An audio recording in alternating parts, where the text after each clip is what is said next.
하나님 말씀을 같이 보시겠습니다. 신약 성경 야고보서 1장 9절에서 11절 말씀이 되겠습니다. 제가 읽어드리겠습니다. 낮은 형제는 자기의 높음을 자랑하고 부한 자는 자기의 낮아짐을 자랑할지니 이는 그가 풀의 꽃과 같이 지나갑니다. 해가 돋고 뜨거운 바람이 불어 풀을 말리면 꽃이 떨어져 그 모양의 아름다움이 없어지나니 부한 자도 그 행하는 일에 이와 같이 쇠잔하리라. 아멘. 우리 인생에는 예나 지금이나 시련의 찬바람이 불고 있습니다. 시련의 찬바람을 맞을 때에 우리는 세상 사람들처럼 주저앉아 있거나 코를 석자나 빠뜨리고 있어서는 안 될 거예요. 왜 그런가 하면 시련은 우리에게 있어서 아무런 의미 없이 주어지거나 또 세상 사람들이 말하는 것처럼 재수가 없어서 주어지는 것이 아니기 때문에 그렇습니다. 시련의 찬바람 가운데는 하나님의 섭리와 인도하심이 있는 줄 믿으시기를 바랍니다.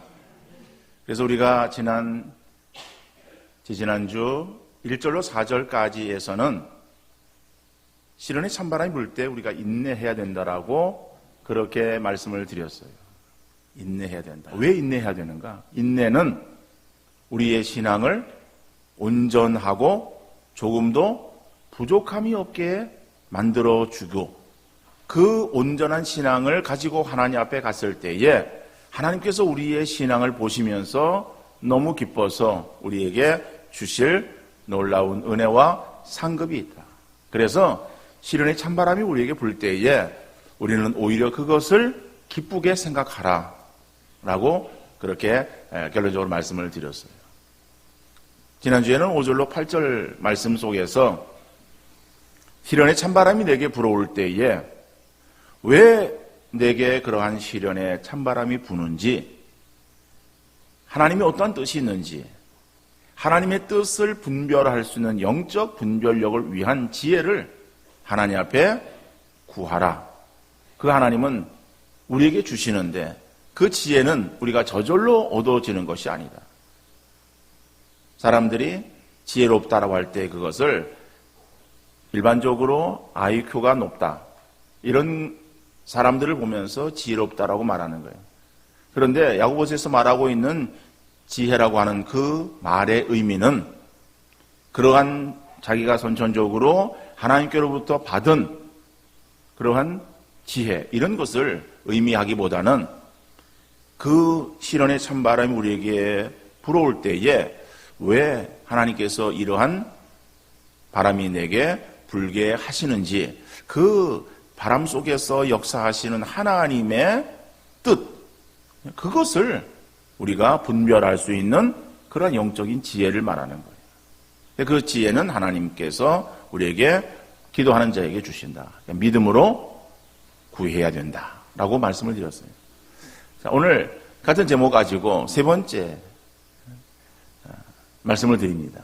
오늘 9절로 11절의 말씀 속에서는 시련의 찬바람이 우리에게 불어올 때에 우리가 어떻게 그것을 생각해야 되는가? 인생을 뒤집어 보라. 인생을 뒤집어 보라라고. 뒤집어 본다라고 하는 것은 거꾸로 본다라고 하는 거예요. 거꾸로 본다. 늘 바라보던 고정관념에서 벗어나서 다른 어떤 관점으로 바라보는 것을 말하는 거예요. 그래서 이것을 예를 든다면은 우리가 어떤 사진을 찍는 것에 비유할 수 있습니다. 여러분들 다 핸드폰을 가지고 있어요. 요즘 나오는 핸드폰들은 다 이 카메라 기능이 그 안에 거의 내장이 되어져 있습니다. 그래서 카메라를 들이대는 거예요. 그 카메라가 다 보니까는 핸드폰이에요. 많은 사람이 서 있던, 적은 사람이 서 있던, 자, 그것이 핸드폰이든 아니면 좋은 카메라이든 관계없어요.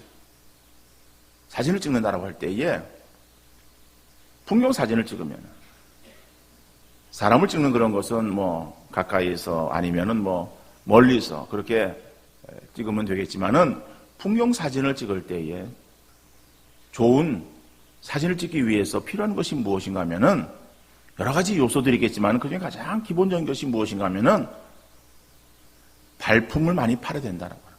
발품을. 그러니까 발품을 판다는 것이 뭐예요? 한 자리에 고정해서 찍는 사람은 그렇게 새로운 그 사진을 찍을 수가 없어요. 분주하게 돌아다녀야. 그래야 새로운 사진을 찍을 수 있어요. 사진을 이렇게 잘 찍는 사람 보면은 그래서 정말 사진 참 잘 찍었다라고 하는 것은 어떤 기술적인 문제도 있지만은 그 사람은 여러 곳을 다니면서 사진을 찍었을 때에 그럴 때 보지 못한 그러한 좋은 사진이 나올 수 있는 거예요. 수원제일교회 이규영 목사님이 사진을 잘 찍고 좋아합니다. 그래서 사진 때문에 같이 간 적은 없어도 어디 나갔을 때에 이렇게 사진을 찍으면은 굉장히 그분은 아주 부지런하게 다니죠. 부지런하게 다녀요. 그러니까는 나중에 와서 이렇게 사진 찍은 것을 보면은 내가 없는 사진이 있어요. 다시 말하면은 같은 장소에 갔어요. 같은 장소에 갔는데 사진을 찍었을 때에 나는 별로 움직이지 않고선 사진을 찍었어요. 그러니까는 내가 찍은 사진은 이만큼의 그림밖에 나오지 않아요. 근데 그분은 더 많이 다녔어. 그러니까는 다른 쪽에서의 바라보는 그러한 그림들이 있더라 하는 말이에요. 여기서 제가 사진을 찍는다고 할 때에 앞에 사진을 찍을 때에 그 카메라를 여러분들에게 있어서 비치면서 사진을 찍을 때에 여러분들 얼굴을 당겨서 줌 카메라를 사용해서 당겨서 찍을 수 있어요. 그러면은 몇 사람들의 얼굴이 이렇게 클로즈업 돼가지고 크게 나올 수는 있어요. 또 사진을 넓게 찍을 수 있어요. 그러면은 한꺼번에 모든 그런 사람들의 얼굴들이 다 나오긴 하지만은 얼굴들이 적게 나올 수 있어요. 여러분 얼굴이 크게 나오느냐 적게 나오느냐 다 나오느냐 아니면 부분적으로 나오느냐 하는 그러한 차이밖에 내가 여기서는 찍을 재간이 없다라고 하는 거예요. 그런데 자 여기 사진을 찍고 그리고 저쪽에 사진을 찍고 저 뒤에서 사진을 찍고 하면은 같은 예배 드리는 그러한 장소에서의 그러한 모습이 똑같이 나오는 것이 아니라 다르게 나올 수 있어요. 그러니까는 우리가 어떠한 사람은 가지고 있는 고정관념이 있어요. 그런 관념의 틀에서 거의 벗어나지 못하는 거예요. 그런데 그 관점을 바꾸면은 새로운 그러한 모습이 보일 수 있게 되어지는 거예요. 그래서 오늘 본문은 바로 그것을 말하고 있습니다. 오늘 본문 8절의 말씀 보니까는 낮은 형제는 자기의 높음을 자랑하고 라고 말하고 있어요. 여기서 낮은이라고 하는 건 물질적으로나 사회적인 어떠한 신분에 비천한 사람 말하는 거예요. 가난하고 또 사회적으로도 별 볼일 없는 사람. 이런 사람을 낮은 그러한 사람이다. 이렇게 말할 수 있습니다. 자, 근데 이런 사람은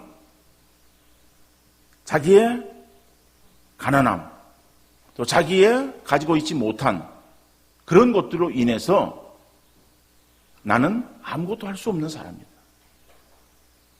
나는 자랑거리도 없고 나는 내세울 것도 없는 그러한 사람이다라고 스스로 주눅이 들고 또 다른 사람들도 나를 바라볼 때 그렇게 바라본다라고 하는 거예요. 그러면은 낮은 형제는 자기의 낮음을 비난하거나 비관하고 이렇게 되어져야 되는 거죠. 그런데 오늘 본문은 뭐라고 말하고 있습니까? 낮은 형제는 자기의 높음을 자랑하고. 자, 이 말은 우리가 낮은 그러한 신분에 있다 할지라도 그 세상 사람들이 생각하는 그 낮은 사람은 자랑거리도 없고 내세울 것도 없는 그러한 사람이라서 그래서 자랑거리가 없고 그 사람은 내놓을 것이 없는 그러한 사람으로 그렇게 생각할지라도 너희에게는 있는 것이 있다. 그러니까 그 있는 것을 너희가 자랑하라라고 말하고 있는 거예요. 근데 이 말씀은 그 당시에 일반적으로 믿지 않는 그런 사람들을 대상으로 말하는 것이 아니라 믿음의 형제들을 향해서 하고 있는 말이에요. 그래서 그 대상을 어떻게 말하고 있는가 하면은 낮은 형제는, 그러니까 형제라고 하는 이 말은 믿음의 형제를 말하는 거예요. 그러니까 믿음의 식구들 가운데서 그래서 가난하고 그리고 힘없는 그러한 사람들을 말하는 거예요. 그들은 자기들의 육신적으로 가지고 있지 못한 그것을 가지고 위축되거나 기죽어 있지 말고 너희가 가지고 있는 그런 것들을 자랑하라 라고 말하는 거예요. 이거는 어떤 세상에 대해서 그저 막 소리 지르는 항변하는 그러한 소리가 아니에요. 우리의 실체를 다시 발견하고 깨달으라고 하는 말이에요. 근데 우리의 실체를 정확히 알기 위해서는 너희의 관점을 바꾸라라고 하는 말이에요. 너희가 지금까지는 세상적인 관점을 가지고 자기 자신을 바라보고 다른 사람들을 바라보았지만은 이제는 세상적인 관점이 아니라 영적인 관점을 가지고 너희 자신을 바라보고 그리고 다른 사람들을 대하라라고 그렇게 말씀하고 있는 거예요. 여러분, 우리는 육신적으로 내가 뭘 가지고 있다, 우리는 자랑거리가 없다라고 할 때에 스스로 주눅들어 살아가는 거예요. 그래서 다른 사람들 앞에 서기를 두려워해요. 그리고 다른 사람들의 관계를 자꾸 피하려고 그래요. 그러다 보니 사람이 폐쇄적이 되는 거예요.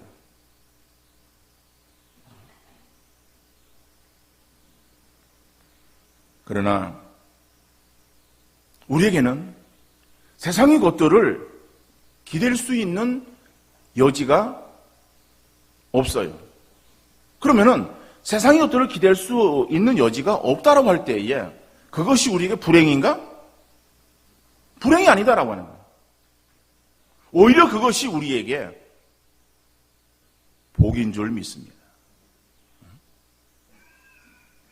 그러니까 성경은 굉장히 역설적인 그러한 말씀처럼 들려요.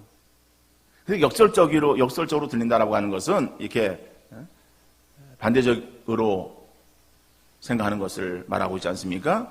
근데 그거는 세상적인 그러한 그 관점에서 바라볼 때에 역설적이다라고 하는 거예요. 근데 세상적으로 바라볼 때에 역설적이지 세상적으로 바라보는 그 관점이 바른 것인가? 그것이 아니다라고 하는 거예요. 영적인 관점으로 바라볼 때는 역설적이 아니라 그것이 맞는 거예요.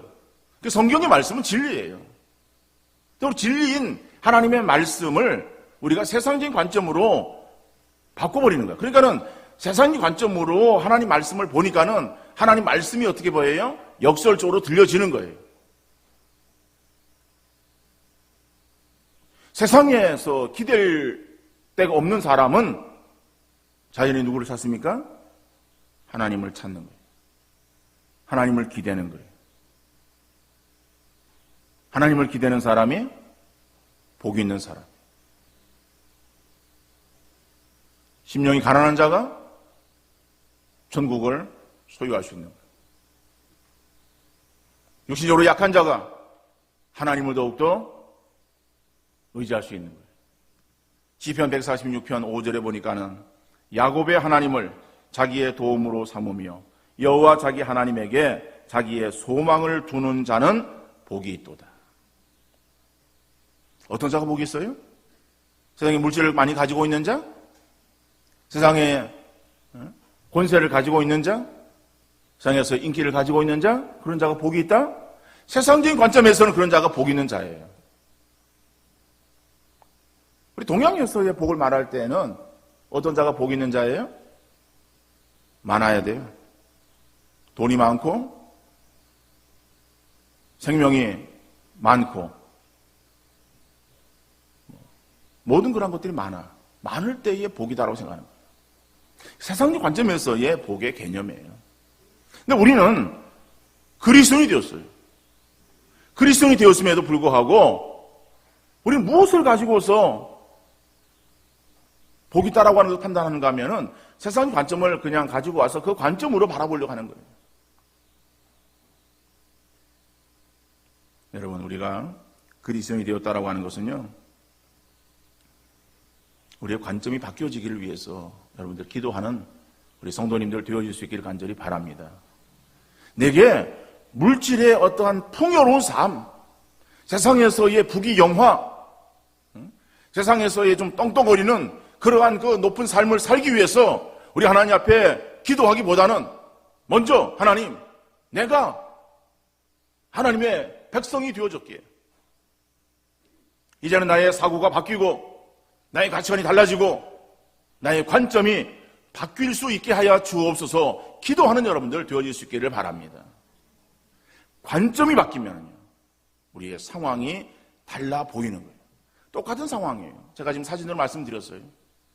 똑같은 상황이에요. 그 상황에 사진을 찍을 때에 어디서 찍느냐에 따라서 달라 보이는 거예요.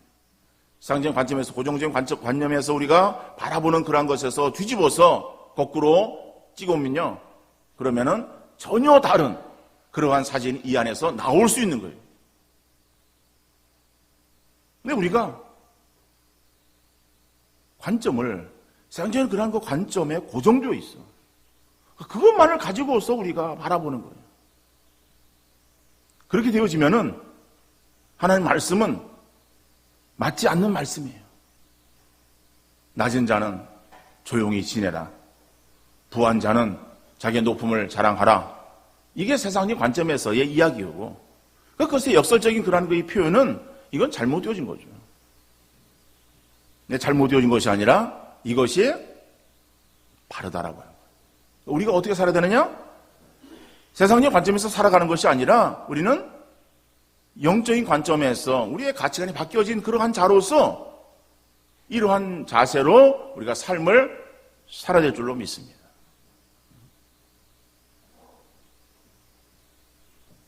여러분, 우리가 세상의 관점에서 보면 아무것도 자랑할 것이 없다. 그러나 관점 바꾸어서 보면 우리 영적인 존재예요. 영적인 관점으로 우리의 자신들을 바라보면은 우리가 예수 그리스도를 믿음으로 인해서 우리가 하나님의 자녀가 되어진 것 아닙니까? 에베소 1장 4절 5절 말씀 보니까는 그 창세 전에 그리스도 안에서 우리를 택하사 우리로 사랑 안에서 그 앞에 거룩하고 흠이 없게 하시려고 그 기쁘신 뜻대로 우리를 예정하사 예수 그리스도로 말미암아 자기의 아들들이 되게 하셨다라고 말하고 있어요. 우리는 예수 그리스도를 통해서 하나님의 자녀가 되어졌어요. 우리 아버지는 하나님이에요. 우리가 하나님을 우리 아버지라고 고백하면서 정말 내가 하나님의 자녀인 것처럼 그렇게 인식하면서 살아가는가라고 하는 거예요. 우리 입으로는 하나님을 나의 아버지로 고백하지만은 나의 삶을 돌아보면은 역시 우리는 그렇게 살아가지 못해요. 왜 그랬습니까? 우리의 관점이 바뀌어지지 않았어요. 그래서 세상의 관점으로 나를 바라보는 거예요. 그래서 우리는 늘 우리의 삶에 대해서 기죽어 살아요. 얼마나 우리가 불쌍한 그러한 존재인지 몰라요. 우리가 예수 그리스도를 믿음으로 인해서 우리는 주님의 예수 그리스도의 제자가 되어진 사람들이에요. 그럼 예수님은 이 육신을 입고 이 땅에 오셨을 때 어떻게 사셨는가? 예수님은 무슨 부귀영화를 누리시고 온갖 모든 권세를 다 누리신 그러한 삶을 사셨습니까? 이 땅에 오신 예수 그리스도, 우리가 잘 알고 있듯이 어디서 태어나셨어요? 유대 땅 베들레헴 구유에서 태어났어요. 마리아가 예수님을 낳았습니다. 그러면은 여자가 그 당시에는 예수님을, 그러니까 아이를 낳으면은 불결하다라고, 부정하다고 그렇게 생각을 했어요. 그래서 남자아이를 낳으면은 40일 33일이지만은 뭐 40일을 지나고 나야 그리고 정결해지는 거예요. 그러니까 여자아이를 낳으면 더 이상해요. 배가 되는 거예요. 40일이 지나고 나서 이제는 내가 정결하다라고 하는 그러한 그 예식을 이제 드려야 되는 거예요. 그래서 제사를 드리는 거예요. 정결례를 드리는데 제사를 드릴 때에 제물은 무엇으로 드려라라고 하는 특별한 구별이 없습니다. 단 화목 제물을 드릴 때에 비둘기로 드려서는 안 된다라고 말하는 거예요. 그거는 규정이 되어 있어요. 화목 제물은 나눠야 되기 때문에. 비둘기 나눌 게 없어요. 하나님께 드려지는 그러한 그 제물은 비둘기나 양이나 뭐 소나 관계없이 자기 형편에 따라 드리는 거예요. 그래서 비둘기를 드리는 사람은 가난한 사람은 비둘기를 드리는 거예요. 양으로 드릴 수 있는 사람은 양으로 드리는 거예요. 근데 마리아는 자기 정결례를 드릴 때에 뭘로 드렸는가 하면은 비둘기로 드렸어요.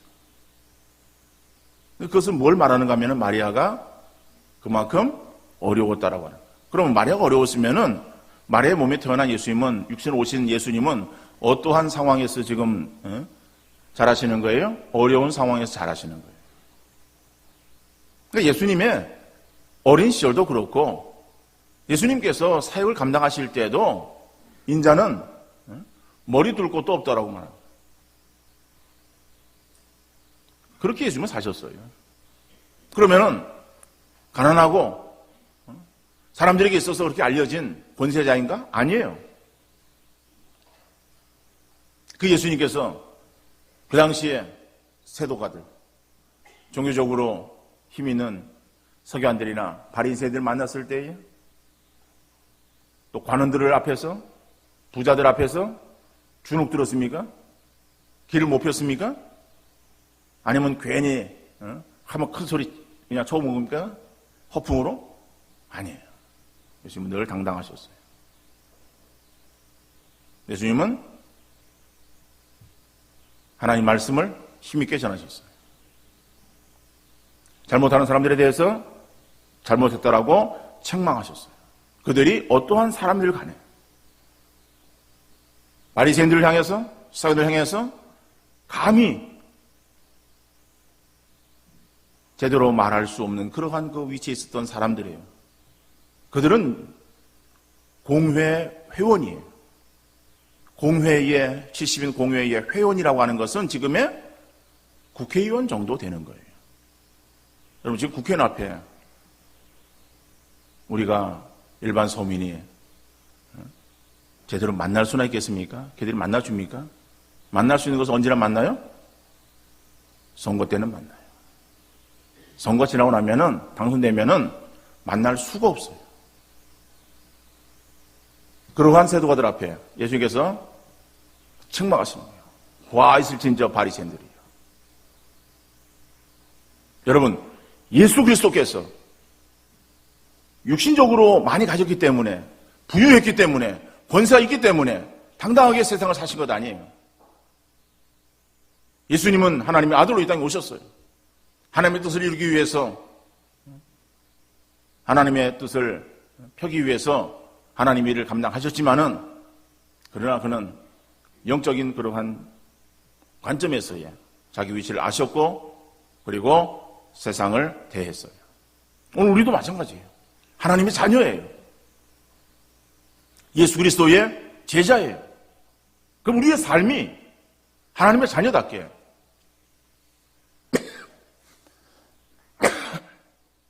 예수 그리스도의 제자답게 우리가 삶을 살아야 되지 않겠습니까? 하나님의 자녀가 되었다라고 하는 것은 우리가 천국에 시민권을 가지고 있음을 말하는 거예요. 우리는 천국의 시민권자예요. 세상에서도 힘 있는 그런 나라에 시민권을 얻으려고 그래요. 많은 사람들이 미국의 시민권 얻으려고 애를 쓰고 있어요. 우리나라 사람도 마찬가지예요. 동남아 사람들은 우리나라 시민권을 얻으려고 그럴 거예요. 근데 우리는 한국이나 미국보다 더 귀한, 높은 천국의 시민권자들이다. 우리가 지금 죽어도 믿음 가지고 있는 우리들은 어디 가요? 천국으로 바로 들어가는 거예요. 다른 절차 필요 없이 바로 천국으로 입성하는 거예요. 왜? 우리는 천국의 시민권자이기 때문에. 그 천국의 시민권자이지만은 이 땅 위에 육신을 입고 살아가요. 근데 육신을 입고는 천국에 못 가. 육신을 벗을 때까지 이 땅 위에 삶을 살아야 되는 거예요. 근데 그 삶이 나그네의 삶을 사는 거예요. 지나가는 거예요. 우리는 지나가는 과정에 이 땅의 삶을 살아가는 거예요. 그 시간이 짧아요. 그런데 천국의 시민권자들이 이 땅의 삶을 살아간다고 이 땅에 속한 사람들처럼 이 땅의 것에 우리가 주눅들어 살고 기죽어 살아서 되겠는가? 우리는 하나님의 자녀이고 또 성령을 소유한 사람들이고 천지 만물에 무릎 꿇는 예수 그리스도의 이름을 가지고 있는 사람들이에요. 여러분, 하나님을 향해서 아버지라고 부를 수 있는, 아빠 아버지라고 부를 수 있는 그러한 특권이 우리에게 주어진 그러한 사람들 아닙니까? 우리는 그 하나님의 능력을 우리가 마음대로 사용할 수 있는 거예요. 자녀 되어진 우리들에게 하나님께서는 구하는 것들을 다 주신다라고 약속하시고 있는 그것이 성경의 말씀이에요. 그러니까 성경의 말씀은 다 이루어지는 거예요. 근데 그 말씀 속에서 보면은 우리의 구하는 모든 것들을 하나님께서 주시는데 내 이름으로 구할 때 요한복음 보면은 우리 예수님께서 내 이름으로 구하는 모든 것들을 다 아버지께서 주시리라고 말씀하시고 있어요. 우리가 하나님의 그런 것들을 다 우리가 받을 수 있는 하나님의 자녀가 되어진 존재들이에요. 그러니까 이 땅에 살아갈 때에 우리가 어떤 세상적 관점을 가지고 세상에서 내가 없는 거 그거 가지고 주눅들지 말고 영적 관점을 가지고 내가 어떤 자인가를 인식하면서 내게 주어진 그것들을 우리가 가지고 오히려 그것을 떳떳하게 자랑하며 살아갈 수 있는 우리 모든 성도님들 되어질 수 있기를 간절히 바랍니다.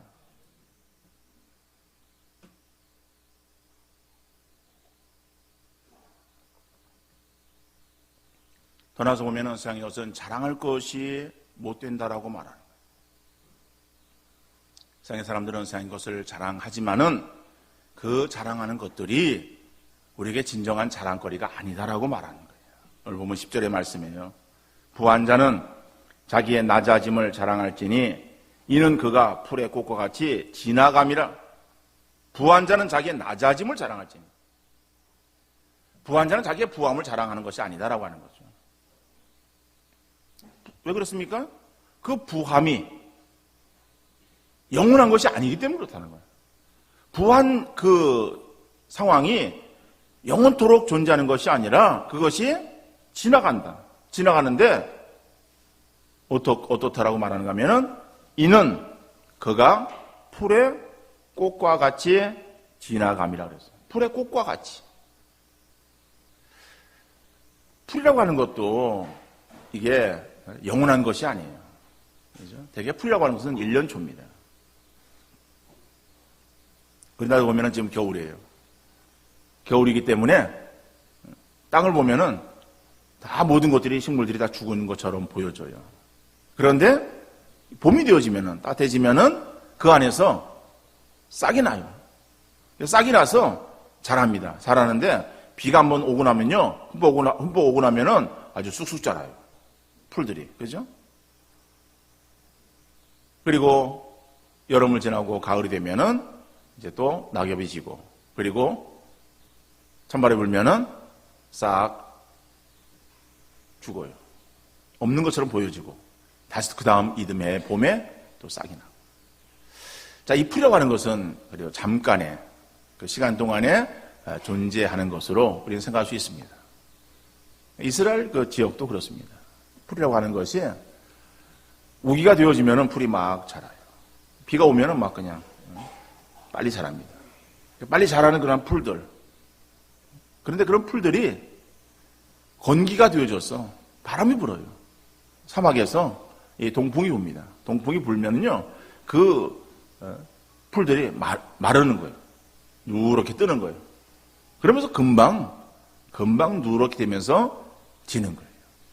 근데 그것이 아주 이렇게 빨리 변화가 되어져요. 그런 눈에 보여요.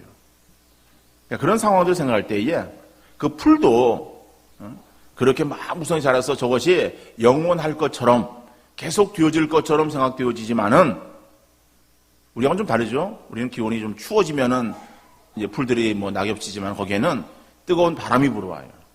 사막 쪽에 뜨거운 바람이 불면은 그 풀이 지는 거예요. 그러니까는 뭐 상황은 좀 달라도 풀의 그런 그 모습은 똑같아요. 근데 그렇게 짧은 그런 그 풀, 거기에 꽃이라고 하는 거. 꽃은 더 생명이 짧겠죠. 그러니까 잠깐 피었다가 지는 그러한 그 풀의 꽃이라고 하는. 이것이 뭐예요? 인간의 소유하고 가지고 있는 그러한 것들이다. 이런 것들이 영원한 것이 못 된다. 금방 질 수밖에 없는 것이다. 이런 것들을 너희가 자랑해서는 안 된다라고 하는 거죠. 우리가 이제 나무를 보면은요, 나무의 잎이 무성해요. 잎이 무성하고 그리고 꽃이 핍니다. 꽃이 수정되어서 열매가 맺혀져요. 그러면은 뭐 그냥 감나무라든지 뭐 이런 걸 보면은 뭐 그냥 감이 꽉 열려 있으면요, 아주 보기도 좋고, 그죠? 그러지만은요, 오래 갑니까? 가을이 되어지면은 그러면은 잎들이 떨어지는 거예요. 여름에 무성했던 그런 그 잎들이 가을에 그런 거 찬바람이 불면은 낙엽이 지는 거예요. 그리고 가을비에 비바람에 다 떨어져 버려요. 또 열매들도 다 낙과되는 거예요. 무성했던 그런 것들이 계속 되어질 것 같지만은 그러나 그것이 떨어지는 거예요. 가을의 낙엽은 아름다워 보이지만은 쓸쓸하잖아요. 그죠? 그것이 머리에다가 갑자기 강한 바람이 불고 비바람이 치면요, 쫙 떨어지면요, 앙상한 가지만 남게 돼요. 이게 우리 인생의 모습이에요.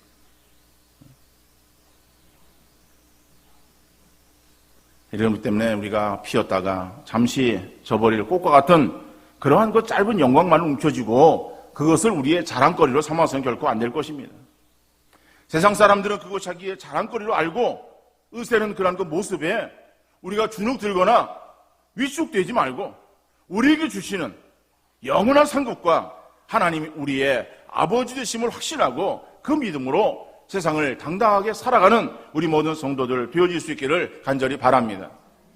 사도 바울도 육신적으로는 자랑할 것이 얼마나 많은 사람이었겠어요. 로마의 시민권을 가지고 있다라고 하는 그 하나만으로 보아도 그 어떤 상황을 우리가 추측할 수가 있습니다. 그런데 그 바울이 예수 그리스도를 만나게 되었잖아요. 그리고 예수 그리스도를 믿는 거예요. 예수 그리스도를 믿고 나서는요, 그것을 하찮은 것으로 여기는 거예요. 왜? 예수 그리스도의 귀한 고배를 자기가 가지게 되어지니까는 자기가 귀하게 여겼던 그러한 것들이 세상에 아무런 쓸모없는 배설물로 여기는 거예요. 그래서 가지고 있는 것이 아니라 다 버리는 거예요. 그러니까 버리고 나니까는 그에게 자랑거리가 없어요. 그럼 자랑거리가 없어서 자랑하지 않았는가? 고린도후서 11장 30절 말씀 보니까는 내가 부득불 자랑할진대 내가 약한 것을 자랑하리라. 바울은요, 자기의 세상에 약한 것을 자랑했어요. 바울은 그가 무슨 뭐 사업가도 아니에요. 그는 무슨 정치가도 아닙니다. 그는 뭐 돈도 없고 어떠한 세도도 가지고 있지 못했어요. 그러니까는 가난했어요. 그래서 빌립보서에서 뭐라고 고백합니까? 내가 가난에 처할 줄도 알고 부활함에 처할 줄도 알았어. 그죠? 그러니까 가난에 처할 줄도 알았어. 그래서 자족하는 비결을 배웠어요. 거기도 족하게 여기는 거예요.